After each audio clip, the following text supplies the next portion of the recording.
नमस्कार, मैं शिखा यादव स्वागत करती हूं आपका अभय न्यूज के 17 अप्रैल रविवार दोपहर के बुलेटिन में। तो चलिए देखते हैं अब तक की कुछ खास खबरें। इस बुलेटिन के प्रायोजक है आरके डेवलपर्स। शानदार घर खरीदें अब अपने बजट में।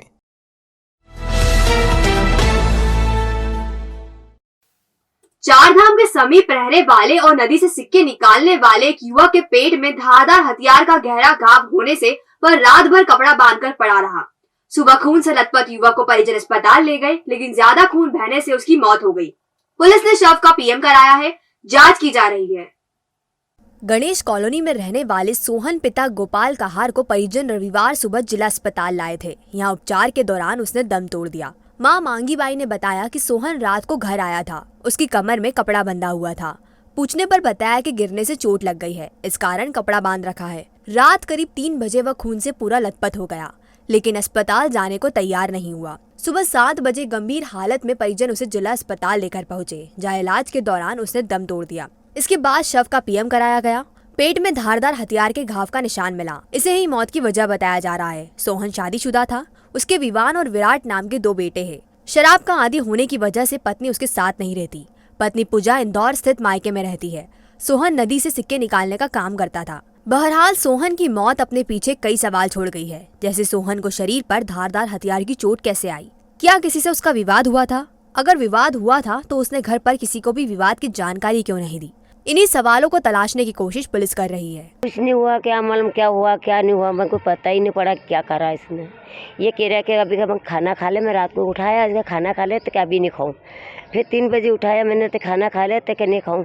मैंने देखा इसको उठा के तो ये खून में तर हो गया। मैं क्यों बेटा क्या हुआ, कांग लग गई तेरे? तो ये कहता कि मैं गिर गया हूँ। ये आया था कम से कम, मैं तो 8 बजे आई थी, ये आया था 9 बजे, कदे 10 बजे, करे 9:30 बजे ऐसा आता है। ये जल्दी आके सो गया था 8 बजे और मैं आई मोड़े से। अस्पताल भी लेके आए थे? हाँ सुबह में लेके आई तो मैं चल बेटा, तक कहा नहीं मैं नहीं जाऊँगा अस्पताल में, तो अच्छा हो जाऊँगा। किस चीज़ की लगी थी इसको, क्या हुआ था? ये यहाँ लगी थी इसके।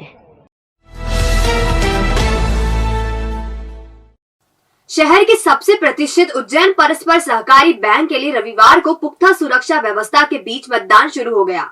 डायरेक्टर के 12 पद के लिए 23 उम्मीदवारों की किस्मत दांव पर लगी है और 11,500 मतदाता अपना डायरेक्टर चुनेंगे। देवास गेट स्थित संख्या राजेश धर्मशाला में मतदान जारी था। सुबह मतदान की गति तेज थी। दोपहर में ये थोड़ी कम हुई, लेकिन दोपहर बाद इसमें तेजी आने की उम्मीद है। 90 करोड़ के मुनाफे वाली उज्जैन परस्पर सहकारी बैंक का चुनाव जीतने के लिए अनिल सिंह चंदेल की विकास पैनल और अमित चौधरी की दीनदयाल पैनल ने पूरा जोर लगा रखा है। हर मतदाता तक पहुंचने की कोशिश दोनों पैनलों ने की, लेकिन मौसम और समय की कमी के कारण पहुंचना संभव नहीं हो सका। ऐसे में सारा खेल सोशल मीडिया पर ही टिका रहा। चुनाव अधिकारी रघुवर पिपलाज ने बताया कि शाम 5 बजे तक मतदान होगा। ठीक आधे घंटे बाद मतगणना शुरू की जाएगी।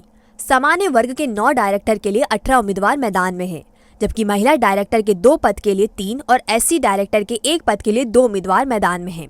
पिपलाज के अनुसार रात तक रिजल्ट आने की उम्मीद है। बहरहाल प्रतिष्ठापूर्ण निर्वाचन दोनों ही पैनलों की प्रतिष्ठा का मुद्दा बन गए हैं। अब देखने वाली बात यह है कि परिणाम आखिर क्या होता है। कुल मतदाता मतलब इसमें पात्र मतदाता 1150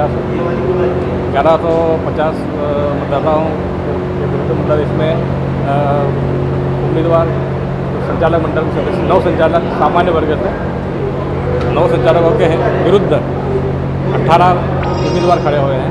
इसी अनुरूप महिला पद 2 हैं।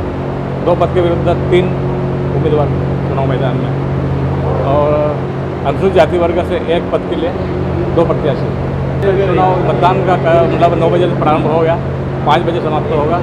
5 बजे के बाद मतगणना का प्रारंभ की जाएगी, करीब आधा घंटे पश्चात मतगणना के बाद निर्वाचन परिणाम सामने आएंगे।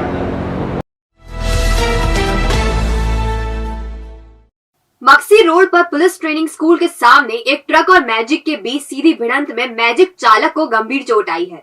उसे परिजनों ने निजी अस्पताल में उपचार के लिए भर्ती कराया है।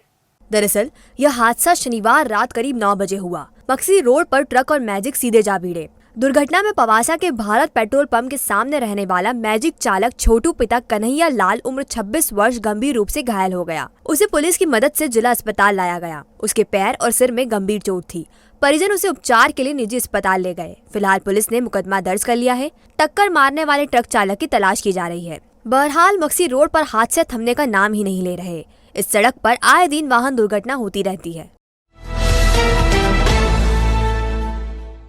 हनु फाइनेंस एंड सर्विस, सभी प्राइवेट और गवर्नमेंट बैंक से लोन सुविधा एक ही छत के नीचे। सभी प्रकार के लोन जैसे home loan, mortgage loan, business loan, personal loan, ग्रामीण क्षेत्र में ग्राम पंचायत के पट्टे पर लोन, तहसील के पट्टे पर लोन, व्हीकल लोन, कम से कम ब्याज दर पर loan. Hanu finance and service के साथ अब घर खरीदना हुआ आसान, घर लेने से बनने तक आपके साथ। और साथ ही अदर सर्विस जैसे इनकम टैक्स रिटर्न, दुकान का गुमास्ता, सभी प्रकार के इंश्योरेंस जैसे health insurance, life insurance, vehicle insurance, mediclaim और भी बहुत सी सुविधाएं। तो हनु फाइनेंस एंड सर्विस को बनाएं अपना फाइनेंशियल एडवाइजर। हमारा पता 121-14B JK हॉस्पिटल के सामने, Sindhi colony, Indore road, Ujjain. Mobile 7247766001। Director Sagar Chawda 9522251432।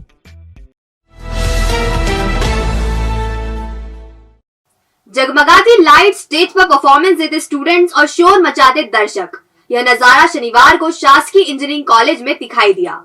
मौका था इको फेस्ट के अंतिम दिन हुए विभिन्न खेलों के फाइनल मुकाबले, लाइव कॉन्सर्ट और डीजे नाइट का।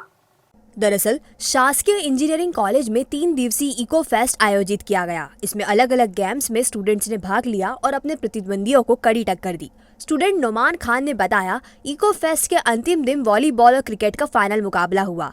इसके अलावा ट्रेजर हंट में 24 और टग ऑफ वार में 12 टीमों ने पार्टिसिपेट किया। इसके बाद हुए लाइव कॉन्सर्ट में शुभांगी एवं ऋतिराज ने अपनी धाकड़ परफॉर्मेंस से समा बांध दिया। जगमगाती लाइट्स के बीच झूमते दर्शकों ने आयोजन में 4 चांद लगा दिए। डीजे नाइट में भी स्टूडेंट्स ने जमकर धमाल मचाया। दरअसल इको फेस्ट में 1000 से अधिक स्टूडेंट्स ने भाग लिया। नामों ने बताया, आगे इसे और भव्य तरीके से आयोजित किया जाएगा।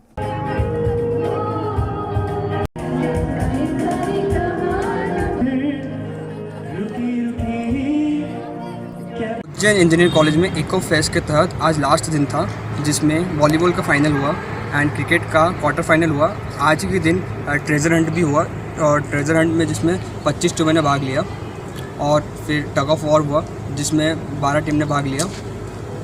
और इसके साथ आज लाइव कंसर्ट भी है जिसमें शुभांगी एंड ऋतिराज आने वाले हैं, और इसी के साथ डीजे नाइट भी है। ऑल ओवर प्रोग्राम बहुत अच्छा रहा। इसमें करीबन 1000+ स्टूडेंट्स ने भाग। गर्मी के इस दौर में हर कोई परेशान है, पशु पक्षी से लेकर मनुष्य तक। ऐसे में भगवान को भी गर्मी लगने लगी है। उन्हें शीतलता प्रदान करने के लिए मंदिरों में उपाय शुरू कर दिए गए हैं। इसी कड़ी में 12 ज्योतिर्लिंगों में से एक श्री महाकालेश्वर मंदिर में 11 मटकियों के माध्यम से सतत जलधारा प्रवाहित की जा रही है। दरअसल हर साल विशाख मास में ज्योतिर्लिंग के ऊपर 11 कलशों के माध्यम से जलधारा चढ़ाई जाती है। इन मटकियों में कोटि तीर्थ कुंड का जल भरा जाता है। मान्यता है कि विशाख और जेठ मास में बाबा भी तपन महसूस करते हैं। ऐसे में उन्हें शीतलता प्रदान करने के लिए सतत जलधारा अर्पित की जाती है। पंडित महेश पुजारी ने बताया कि 2 महीने तक कलशों के माध्यम से जलधारा अर्पित की जाएगी। केवल आरती के समय ही जलधारा रोकी जाएगी।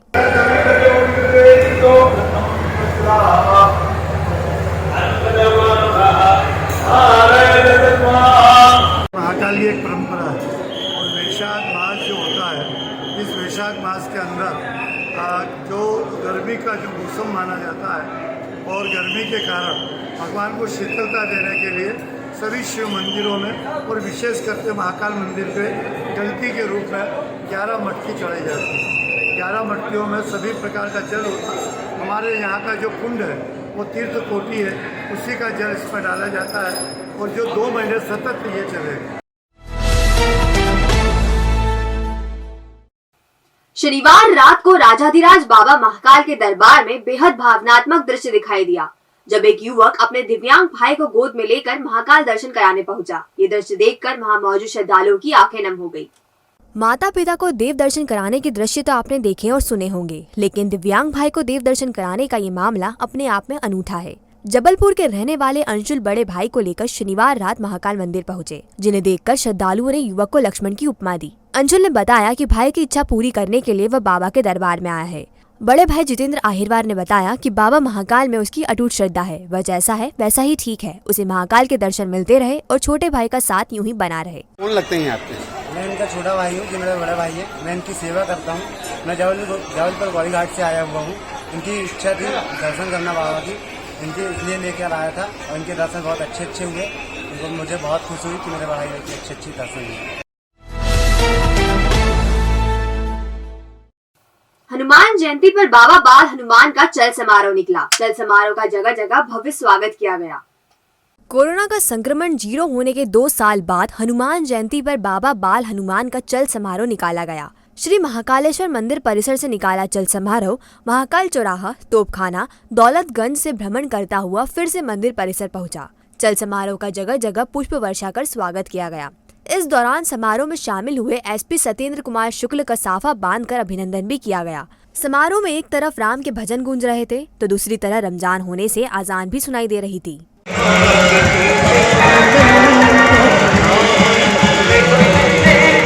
तोपखाना व्यापारी एसोसिएशन के अध्यक्ष सैयद फारूक ने कहा कि हिंदू मुसलमान होने से पहले हमें सबसे पहले इंसान होना चाहिए। आज हनुमान जयंती को जैसे ही हमें मालूम पड़ा और बड़ी खुशी हुई। एक रमज़ान महीने के अंदर हनुमान जयंती का शुभारंभ हुआ और तमाम जितने भी लोग हैं शहरवासी, उनको हम ऐसा एक संदेश देना चाहते हैं कि पहला इंसान बने, उसके बाद में हिंदू बने या मुसलमान बने। और दूसरी बात ये कि पूरे देश को भी एक ऐसा मैसेज देना चाहते हैं कि हम सब भाई हैं, हम सब आदम की औलाद हैं, हमें कभी भी एक दूसरे से गिला शिकवा रखना ही नहीं चाहिए।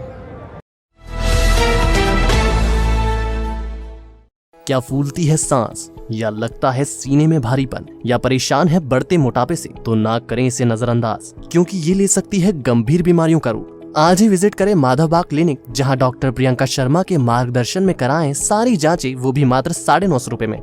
माधव बाग क्लिनिक पर पाएंगे आप मॉडर्न इन्वेस्टिगेशन, बिना सर्जरी, ब्लॉकेज रिवर्सल, आहार विहार थेरेपी, पूर्णतः आयुर्वेदिक उपचार, शुगर मरीज का इंसुलिन बंद कराएं आयुर्वेदिक पद्धति से। 15 सालों का विश्वास, अभी तक 3000 मरीजों का सफलतम इलाज। तो आज ही आएं और इंसुलिन और हार्ट की परेशानियों से छुटकारा पाएं। हमारा पता माधव बाग क्लिनिक, उज्जैन ट्रेड सेंटर 37 घटकर पर मार्ग, बीजेपी कार्यालय के पीछे, Guru Nanak market, Ujjain. Mobile number 8602193935, 8269777477। तो आपने देखा हमारा बुलेटिन। ये आपको कैसा लगा, इसका फीडबैक हमें हमारे कमेंट सेक्शन में जरूर दीजिएगा। कल फिर मिलेंगे नए बुलेटिन के साथ। नमस्कार।